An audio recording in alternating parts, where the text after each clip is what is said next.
When we made our McDonald's Spicy Chicken McNuggets, you were praise hands emoji. Then we ran out, and you were streaming tears emoji. Now they're back, so you can be grinning face with sweat emoji. Order ahead on the McDonald's app.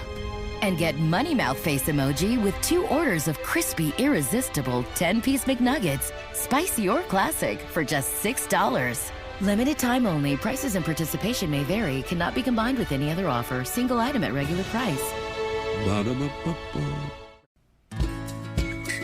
This podcast is proudly sponsored by Weather Call Services. Don't be caught off guard by severe weather. Choose Weather Call. Hello once again, everybody. I'm meteorologist Sean Sublett, and welcome to Across the Sky, our national Lee Enterprises weather podcast. I'm joined by my colleague Joe Martucci, the New Jersey Shore, Matt Hollander in Chicago, and Kirsten Lang in Tulsa, Oklahoma. Questions for each of you this week. Now that the weather has started warming up, there are rumblings about hurricane season this year. We've all seen the Atlantic Ocean is dramatically warmer than average, and we're heading toward a La Nina, that wind and ocean pattern that favors hurricane formation in the Atlantic. What kind of things have you been kind of hit with or reading? Joe, we'll start with you there at the Jersey Shore. What's kind of come onto your proverbial radar? Well, 2 things. One, we had a lot of beach erosion over the past couple of months with all the storms that we've seen, whether they were coastal storms or nor'easters, which are technically the same. But in New Jersey, we like to save the nor'easters for the really powerful ones, and we call everything else a coastal storm.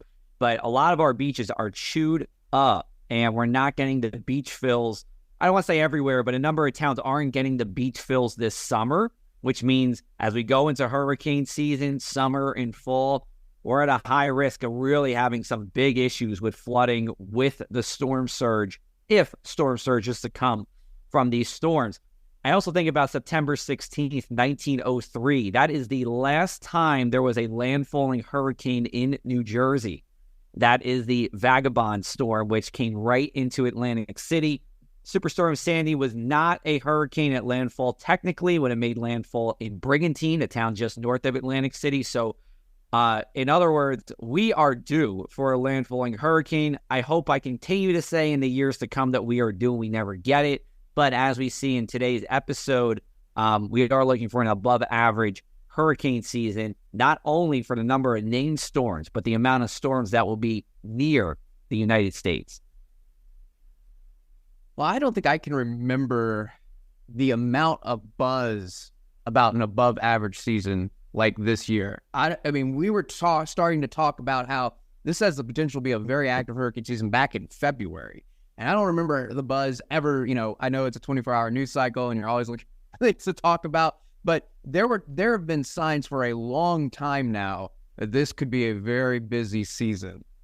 Just because of how warm the water is. It was remarkable in January and February how warm the water is in the Atlantic. And that just gets everybody thinking, if it's this warm right now, it's only going to get warmer. So when you get to June, July, August, September, how warm is it going to get?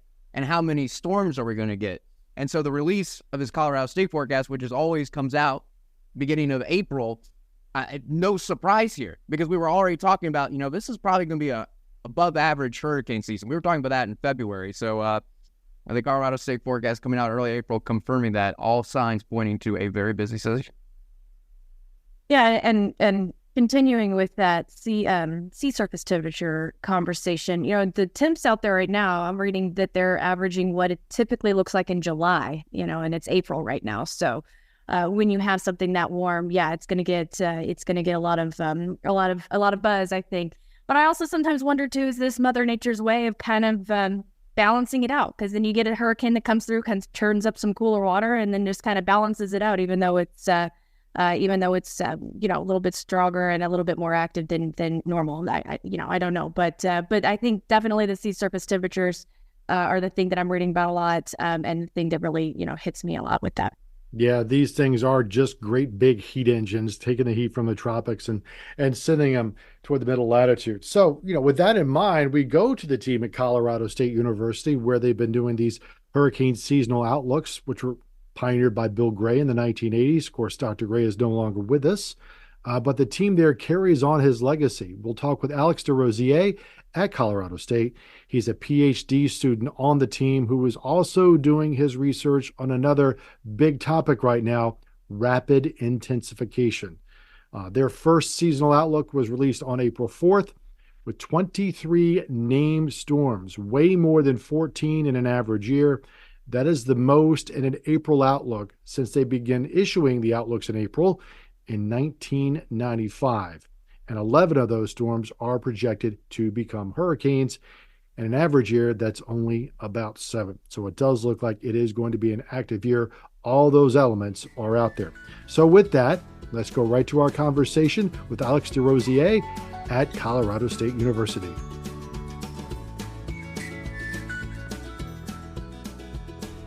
Alex, again, thanks for joining us for the podcast on what I'm sure is a busy day. So let's talk about the outlook, okay? So we kind of know as meteorologists the fundamentals here. We're transitioning to a La Nina. There's very warm water in the Atlantic. When I was reading over the outlook, this is a part of the explanation that really caught my eye. Is that this forecast is of above normal confidence for an early April outlook. We anticipate a well above average probability for a major hurricane making landfall along the continental United States coastline and the Caribbean. So this is relatively strong wording coming from Colorado State. Aside from the El Nino and aside from the warm Atlantic, are there other things that you are looking at as secondary or tertiary to come up with this forecast? Yeah, it's, as you can imagine, since it's been developing over the course of, this is the 41st year we've put it out, there are a lot of moving components of this forecast. The basic components never change, though, and that's that we have a warm Atlantic Ocean, and we have an El Nino that is going away as we transition into a La Nina. That's a big part of this because not only has the Atlantic just been record warm in so many places, but last year we were fortunate to have El Nino put at least a little bit of a damper on all of the potential that was out there from a sea surface temperatures aspect. However, this year we're not so lucky. We're transitioning into a La Nina, and that makes for a really high ceiling. But some of the surprising aspects, because there is an observational component to this, is that we're not always looking specifically at the main development region to try and understand what the hurricane season is going to do. That Can you region remind is people where the informative. main development region is? Yeah, that's kind of a strip in between the coast of Africa, where we expect these tropical waves to roll off, and the Western Caribbean. And in that area, in the deep tropics, is where we typically get major hurricanes forming. But what we're really looking for this time of year, more than anything, and where we see the highest correlation with seasonal activity, is the sea surface temperatures in the eastern subtropical Atlantic, off the coast of Spain and Iberia, and down southward off to the coast of Africa. Those warm temperatures are really highly correlated with a weak subtropical high. And when that subtropical high pressure breaks down, we get weaker trade winds. And the weaker trade winds are the big problem here, because if we do not have winds blowing across the tropical Atlantic as we get into August, September, October, then we don't upwell cool water and we keep warming. So that's really one of the big things that we're looking at. And Alex, just to get back to the basics, why are we concerned about La Nina enhancing hurricane season? What is it about La Nina that enhances hurricane season in the Atlantic? Yeah, so La Nina has global implications, as does El Nino. It's flip in the reverse direction. But in a La Nina, we expect that the upper level winds in the Atlantic become anomalously conducive to hurricanes. So what we're looking for here is vertical wind shear. And vertical wind shear is when your winds near the surface are very different from your winds at the top of the atmosphere. And if there's a big change in strength and direction of those winds, that can really help to topple over hurricanes and rip them apart as they try and form. That's what hopefully at least put a bit of a damper on last season, even though it was active because of the sea surface temperatures. The full potential of what was out there was thankfully not realized. So La Nina, its main influence is providing that calm atmospheric environment so that once hurricanes try and harness this oceanic energy, they're able to continue to build. So that's why there's such concern this year. And what's the latest thinking on the timing of when La Nina is going to develop this year? Because I imagine that's going to have an impact as well. Yeah, so we are transitioning from El Nino into a neutral phase, which is when you're in neither as far as specific sea surface temperatures go. And that should be happening in pretty short order here. I'd say the window is open for that anytime now. As far as the start of hurricane season, that's when the odds really start to pick up that we'd be transitioning into a La Nina state. And that could happen as soon as June at the start of the hurricane season. But confidence is very high, odds at about 80% that by that August, September, October period, when we reach the peak of activity, we are expected to be in a La Nina. Hey, Alex, let's do this. Let's just go over the forecast. So what are you guys forecasting in terms of named storms, hurricanes, major hurricanes, and also what we call ACE, right? Accumulated cyclone energy. Could you go over that with us and how that compares to what normal would be? Yeah, so we'll start with named storms. We are forecasting 23 named storms. In your average season, you'll get about 14.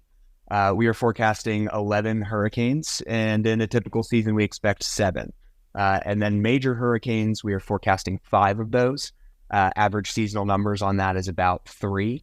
And then for ACE, and this is the big kicker here because ACE is such a useful metric since it tells you not only specific numbers like how many storms, but that tells you how strong are storms and how long are they that strong for. It's a really good sum it up metric. So this year for ACE, we're forecasting 210. The average season is 123. So we're looking about 170% of your average hurricane season. So back in 2020, of course, that was a huge year for named storms. And we had, 30 named storms, I believe, that year. Just a big question. I know it's a broad question, but do you think we could repeat what we saw in 2020 this year? So as far as repeating a particular year, that's something that we try and not lean too much towards, especially given once people latch on to certain years, they start to think about certain storms during that year. And there is not a lot of great predictability about where things could make landfall, where they might track. So that's why we try and stay away from specifics. However, when we look, another part of our forecast is we look at analog years. What are years that looked at least somewhat similar to this unique and concerning situation that we're in now? And 2020 is one of those analog years that fits the mold. So I would say there are similar ingredients in store. However, the outcome is stochastic and random in nature. And we want to make sure that people don't worry too much about the specific storms in that year. So, Alex, this is going to be 2 questions for you. So, one, how long does it take to produce this forecast? It's not just you, there's a team. So between the team, how many hours do you think is involved into putting all this? And secondly, why is Colorado State putting out a hurricane forecast? You guys are on the western half of the country. Colorado's doubly landlocked. Could you explain to everybody the history of hurricane forecasting at Colorado State? Yeah, so I'll start with the first one. It's a long and involved effort. It's hard for me to put an hour number on it, mainly because the person truly doing the most heavy lifting behind this forecast is Phil Klotzbach. And however many hours it takes him to do that is not as many hours as it would take someone else. He's very, very good at what he does and really has this thing down to, as it should be, a science. But as to why Colorado State is putting out this forecast, there's a rich history of that. And the beginning starts with actually the founding of our program back in 1961. Herb Reel was the person who founded this Department of Atmospheric Science, and he was a renowned tropical meteorologist. So from the beginning, we had our roots in tropical meteorology as far as a specialty. Now, it's important to note that has since changed. There's expertise all across the board in different extremes of weather and climate and atmospheric chemistry as well that really supports a great cross-pollination of ideas here. So we're no longer a one-trick tropical pony here at Colorado State. But another big part of how we got into this hurricane forecast is someone who was a real titan in the field of hurricanes in general, and that's Dr. Bill Gray. He is a big reason behind many of the things that we understand about the tropical atmosphere, and he was really one of the first to start to pick out things like the relationship in between El Nino and La Nina in hurricane seasons and start to understand how certain other atmospheric variables could tell us something about the hurricane season that's better than climatology. So that's that's when the hurricane forecast started getting put out. I believe 1984 was the first year that one was put out. And I'm sure at that time it was pretty revolutionary. I wasn't around to see how it was received. But in general, since then, we have come a long way through a lot of different members of the faculty who are really well specialized in tropical meteorology that continue to carry the torch. Phil Klotzbach has picked up the totem of the seasonal forecast and carried it forward as one of Bill Gray's students. And beyond that, just there are so many tools at our disposal now to do better, like climate models where we can actually project what the ocean looks like at the peak of the hurricane season, and reanalysis products like from the ECMWF where we can actually look back at predictors that Bill Gray wouldn't have dreamed of having in advance of the hurricane season, and really start to understand those relationships in between what the atmosphere looks like now and what it will support come August, September. And Alex, looking forward, I know we're not there yet, but obviously this has changed over the years. So do you think there's going to be a point where we'll at least be able to say certain parts of the Atlantic that might be more or less active, actually starting to get into the location aspect of it rather than just the numbers? Because, of course, that's what everybody wants to know. Is it going to hit my city, one of these storms? And, of course, we're really far away from that. But is there any work or anything in the works on the development of this into maybe at least forecasting like, hey, maybe the Gulf of Mexico is going to be more or less active, or the Northern Atlantic versus the Southern Atlantic? Is there any progress being made on that? That's a great question. And that's the way to approach it, right? Is we're not going to be able to call a city. It's hard to do that when we have a hurricane that's already sitting in the Gulf. So that's a big ask that we might just not be able to get to. However, it's moving from the broader scale and trying to see what are the certain regions that we can call. And we've been doing some work on this.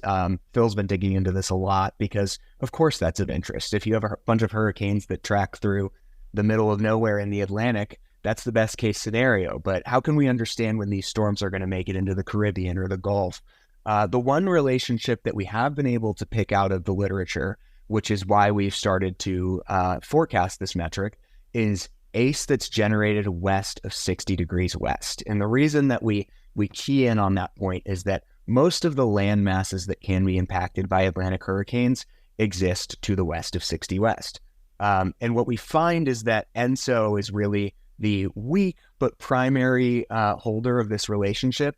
In El Nino years, you typically have a weaker subtropical high in the hurricane season, and that can lead to more storms that recurve out to sea before they ever make it to the Lesser Antilles and the gateway to the Caribbean.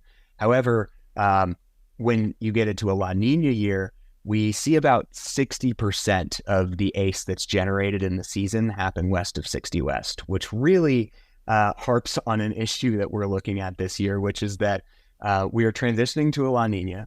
We are forecasting a lot of ACE. If you take that 60% figure and apply that to ACE west of 60 west, you get about 125 ACE. Your average season is about 123 ACE. We are expecting the amount of activity that you get basin-wide in a full season to occur west of 60 degrees west. That's a big reason behind that strong wording, is that the odds of hurricanes that make an impact are much higher this year. Real quick, before we go to break, when you say 60 west, this is the 60 degrees west longitude line in the Atlantic. So remind people about where that is. How far eastward from the Lesser Antilles or those Caribbean islands is that line of longitude approximately? At that point, you're pretty much right on them. So yeah. That's why it's such a key metric that we've been putting some work into figuring out. Yeah, so we'll talk a little bit more about that, talk about how the climate has been modified, changed, what have you, in the second part of our conversation. So stay with us. We'll be back with more on the Across the Sky podcast. This podcast is proudly sponsored by Weather Call Services. Don't be caught off guard by severe weather. Choose Weather Call. Receive precise, location-specific alerts via phone, text, or email.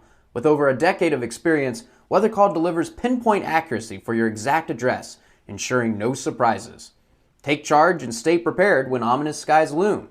Explore the Weather Call difference today.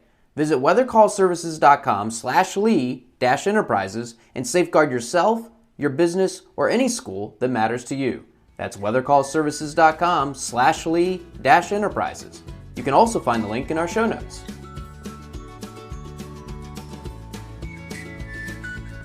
And we're back with Alex DesRosiers at Colorado State talking about the first Colorado State seasonal outlook for 2024 hurricane season. Of course, they do the first one in April. They'll do an update coming up in June when we get even a little more data out there. But Alex, there's a lot of wild stuff that sometimes gets written in the popular media. So I want to give you an opportunity to say, what can we say with skill, and what kind of things are just we should never even try to say right now about a hurricane season this far in advance? Yeah, I'd say the what we can say with skill is kind of what we put out in this report, and that's how much activity in general are we expecting. The large scale operates in a different way than the actual weather that's going to determine where a hurricane goes or how intense it might get in that small period of time that it has in the Gulf of Mexico in some unfortunate years. So that's really one of the big things we can do at this point is figure out, are we going to have an active year or not? And the answer to this year seems to be a resounding yes. Now, one of the things that's really important in paying attention to media across the spectrum of different outlets is that just because it's going to be an active year doesn't mean that it's going to be gloom and doom. 2010 was an incredibly active hurricane season. A lot of the same forecast predictors were present then, where we had a very warm Atlantic and a La Nina, and there were 5 major hurricanes. Only one of them made landfall, and it didn't make landfall in the U.S. Most of them trekked aimlessly through the North Atlantic, and that's what we want to see. But the other side of the coin is there's a lot of potential here. There's a lot of potential that we are seeing here for a hurricane season that could be quite impactful. The best thing to do for the public is don't panic with this information. Prepare. Get ready for the hurricane season. Go to ready.gov. Make sure that you have an emergency plan, an emergency kit. Know how you would evacuate. Contact your relatives and loved ones in areas that live in hurricane-prone areas and let them know that we are expecting a big season this year. And the biggest thing is if you are one of those who assumes it's always not going to be them and doesn't prepare for the hurricane season and you've gotten lucky to this point, that's great. I'm happy for you. Let this year be the year that you break the habit. Yeah, it's always good to prepare. We try to remind people, even if the seasonal forecast is for one that isn't particularly active, it only takes one. And of course, then you've had a bad season. But let's talk about what we've seen climatologically these last 20, 40 years or longer. Climate change is going on. The water right now globally is as warm as it's ever been recorded. What kind of signals are you seeing in the data, if you could even pull out a signal in terms of a climate change element in the tropical Atlantic or tropical cyclones globally? What have you seen so far? Yeah, so you did hit on it well there in the recent decades, and that's part of the big problem. I think the reasoning behind hurricanes getting worse in a warming climate is pretty straightforward, right? We have these storms that are fueled by warm waters, and we have a warming planet and warming oceans. That's a quick 1 + 1 = 2. However, science comes with responsibility, and we need to make sure that we're seeing these signals in the data before we raise alarms or cry wolf. And we are seeing some signals, but the biggest reason why we're not able to really definitively pin things down is we don't have a very long historical record of really reliable data of how much hurricane activity has been out there. The satellite era was a big start of that, but the first satellites went up in the 60s, and they weren't particularly high resolution to the point that we can use the kind of techniques that we have now to really tease out how intense a hurricane is, and if one even exists out in a part of the Atlantic that we weren't monitoring before. We don't have ice cores or 100-year temperature records that will tell us about hurricanes because it's such a large area to cover.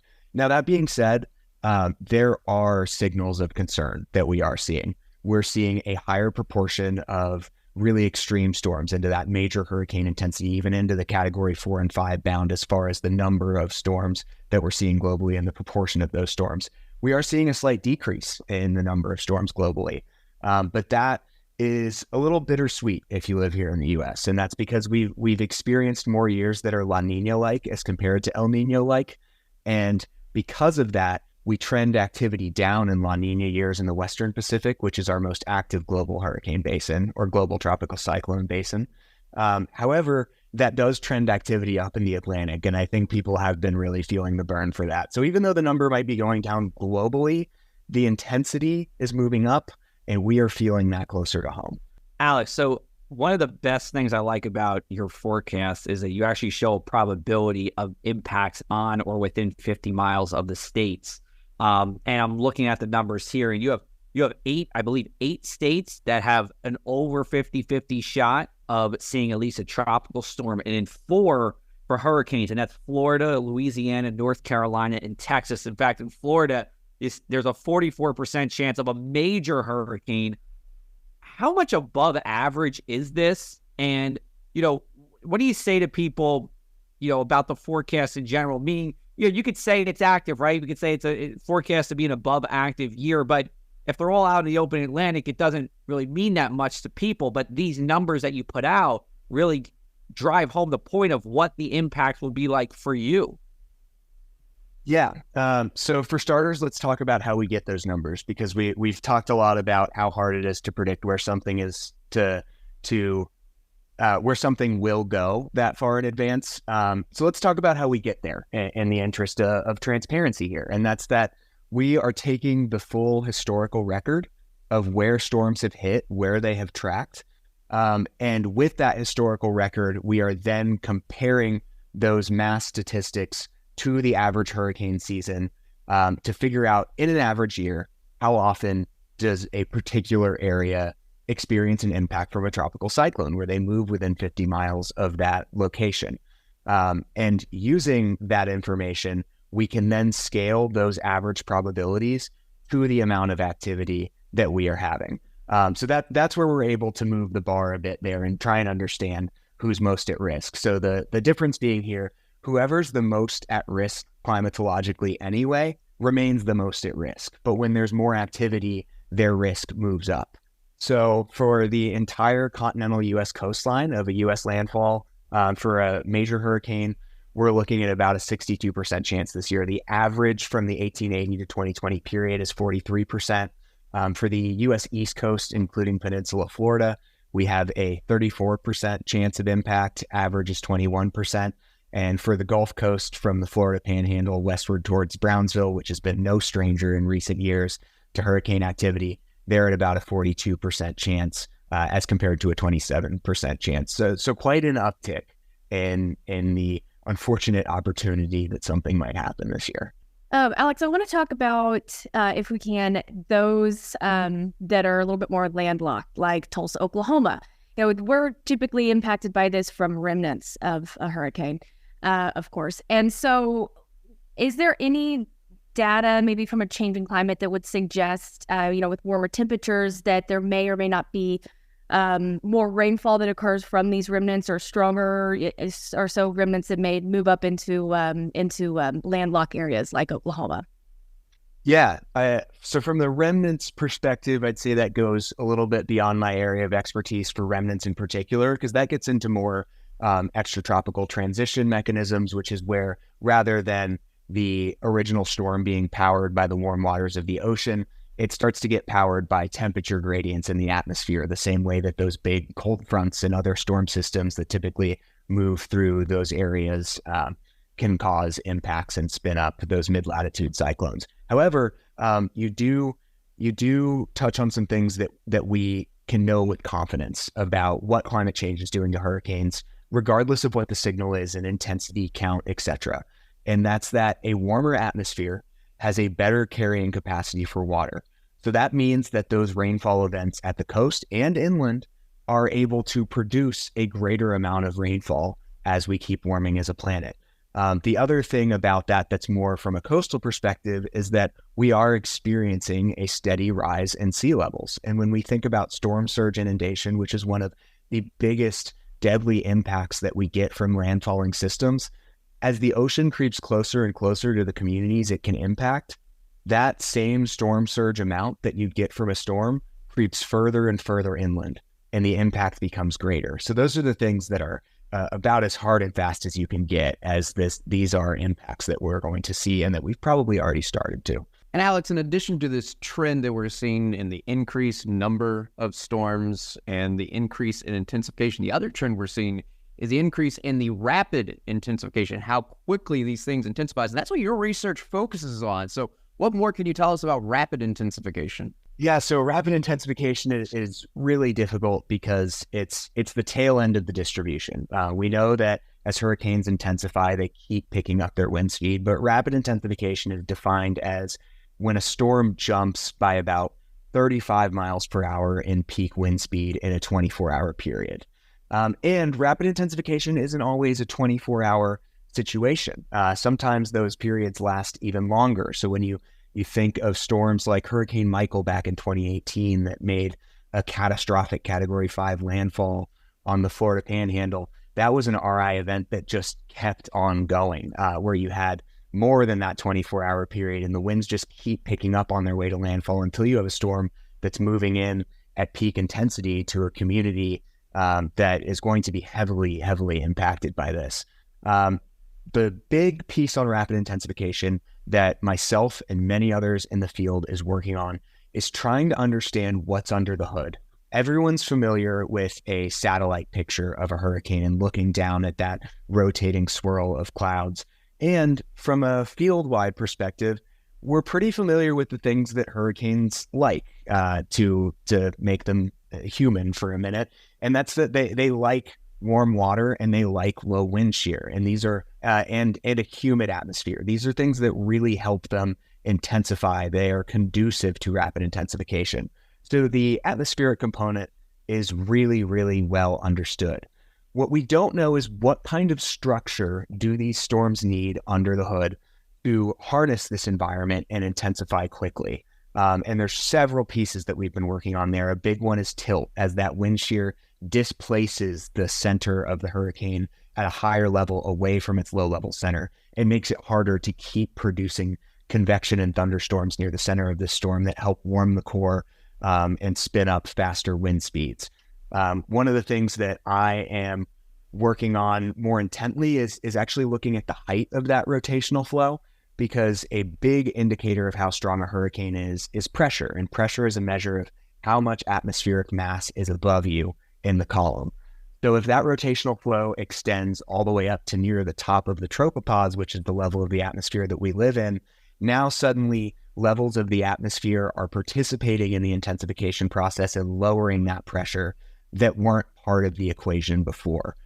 So that's a big part of what my work here at CSU has been focused on. But I'd say for the field at large, we keep working on these impacts of what structures promote hurricane intensification and what does a hurricane need to look like underneath the clouds so that it can harness this environment and intensify. No, that makes a lot of good sense, getting into that deeper look at how the structure is to allow for the rapid intensification beyond just, there's not a lot of wind and the water's warm, which most of us kind of get at this point.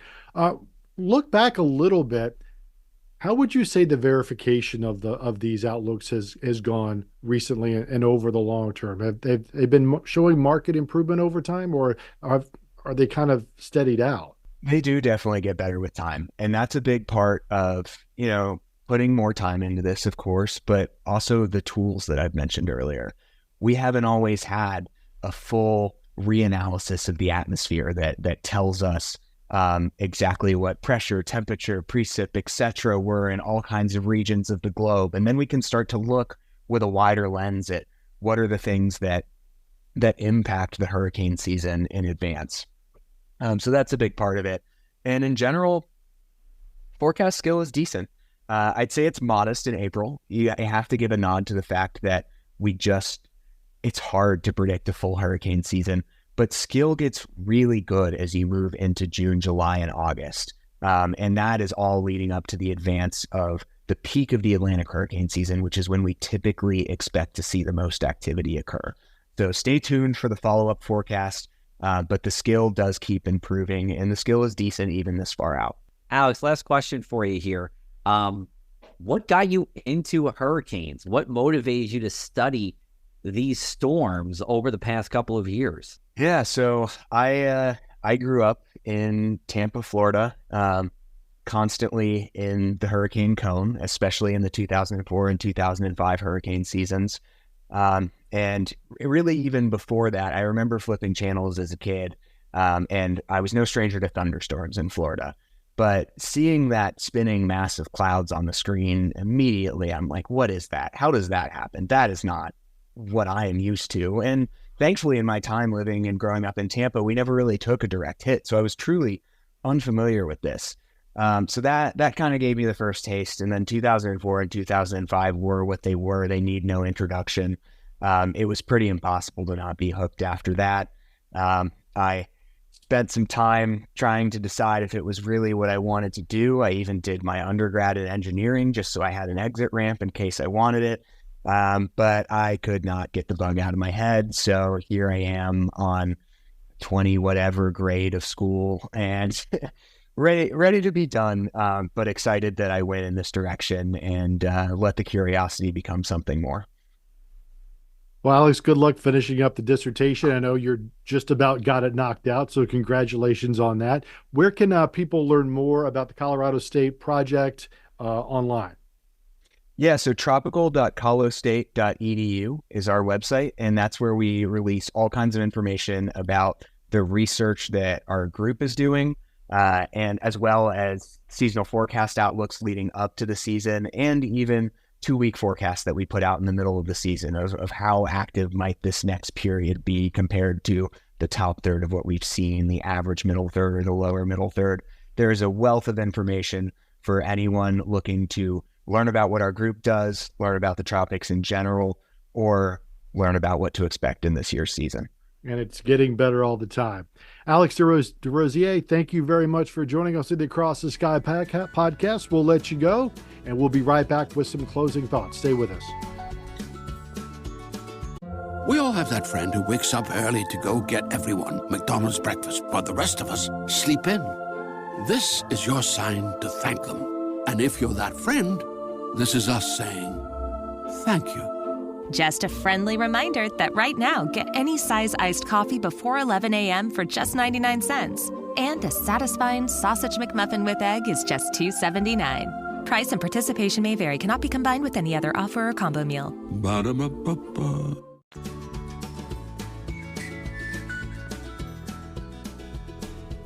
Yeah, and as he said, they will update this forecast at the beginning of June, beginning of July, and beginning of August. And one of the things they've also started doing in recent years is doing a 2-week outlook kind of as the season progresses on. And these are wonderful exercises to better understand what the tropics are doing and improve our ability to forecast them. You know, sometimes people ask, well, what's the point of these? I got to tell you, insurance companies are very interested in this kind of information. Even if, you know, it may not hit you at your particular location in the country, these things get done for a very big reason, guys. Yeah, it does. And, you know, this is, I would say, you know, there's probably 2 major places that do this, Colorado State and the National Hurricane Center. And we've seen a lot of chatter on the internet today about the hurricane forecast, whether it's news articles or buzz on social media. So we appreciate the time, you know, from them. We know it's extremely, extremely busy. This is like their Super Bowl week this week. So we appreciate them coming out. I think the big thing we want to stress is that we don't want to panic people. You know, when you get the headlines like very active hurricane season on the way, you know, people have a tendency to, I know what that triggers in people. There's strong feelings associated with that, but this is really about awareness, not causing panic. We're just talking about the potential, and I think that's what people want. People want as much notice as possible, and we can't get very specific, especially talking about where these storms are going to hit and how many are going to hit land.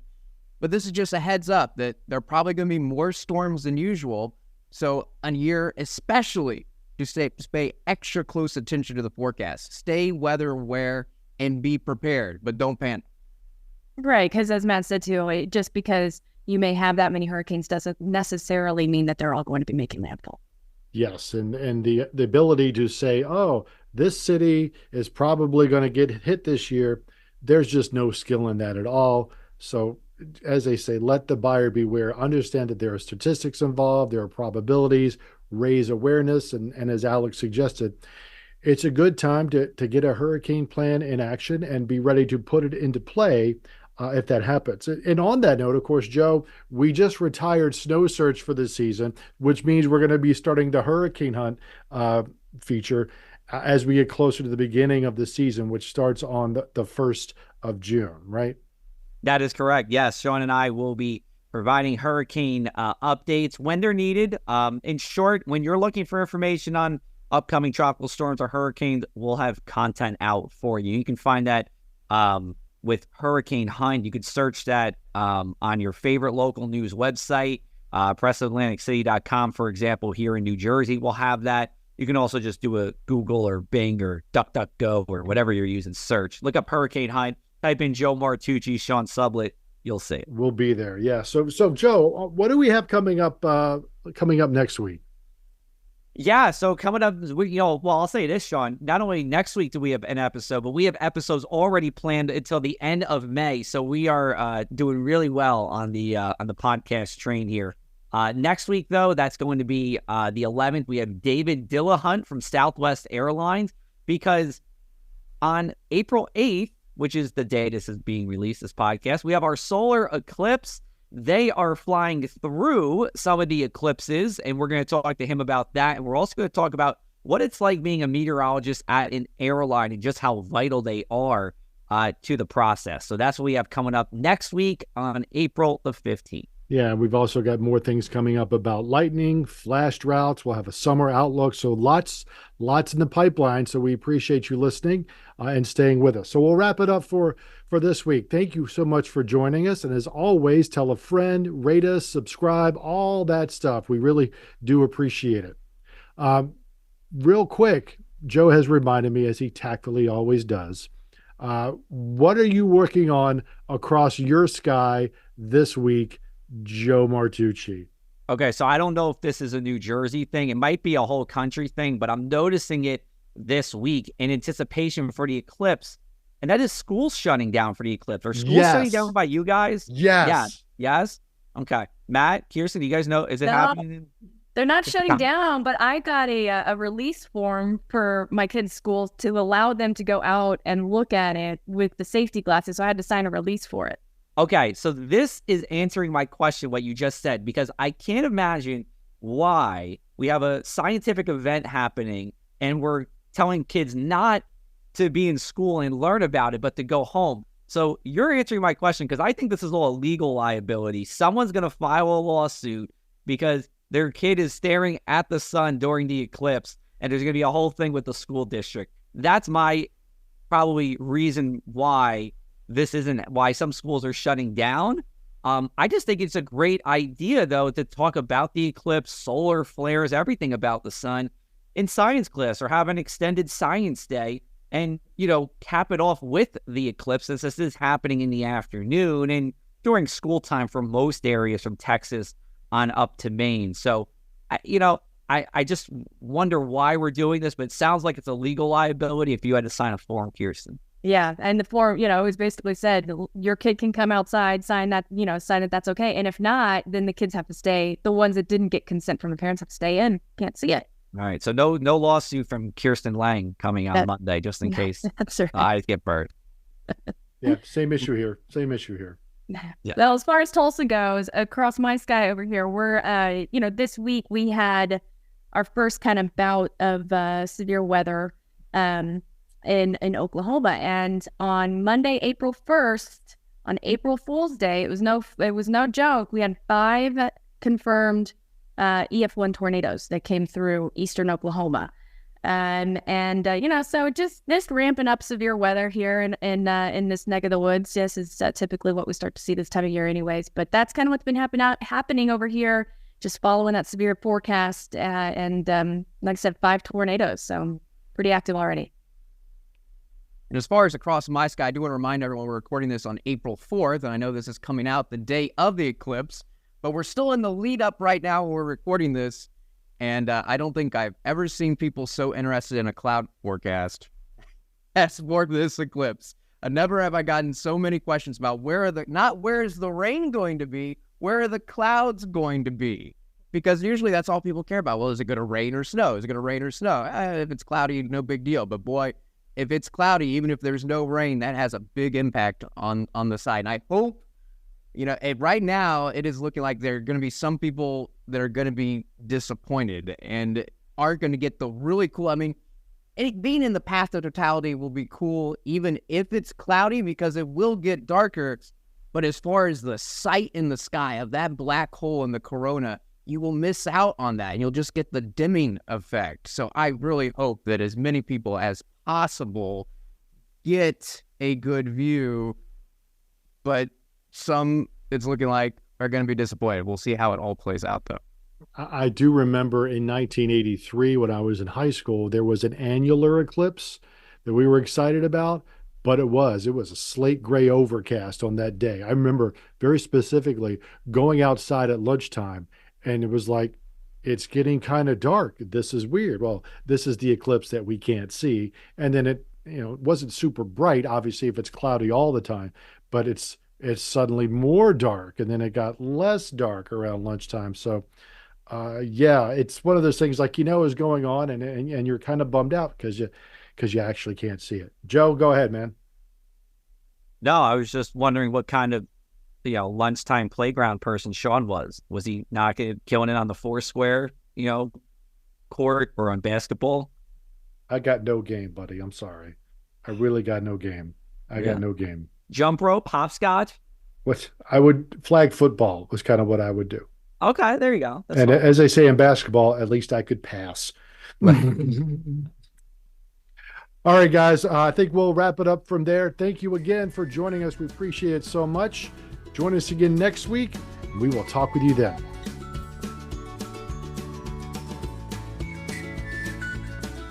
When we made our McDonald's Spicy Chicken McNuggets, you were praise hands emoji. Then we ran out, and you were streaming tears emoji. Now they're back, so you can be grinning face with sweat emoji. Order ahead on the McDonald's app.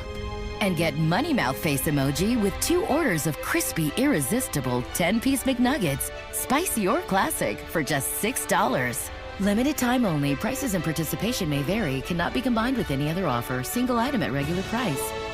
Ba-da-ba-ba-ba.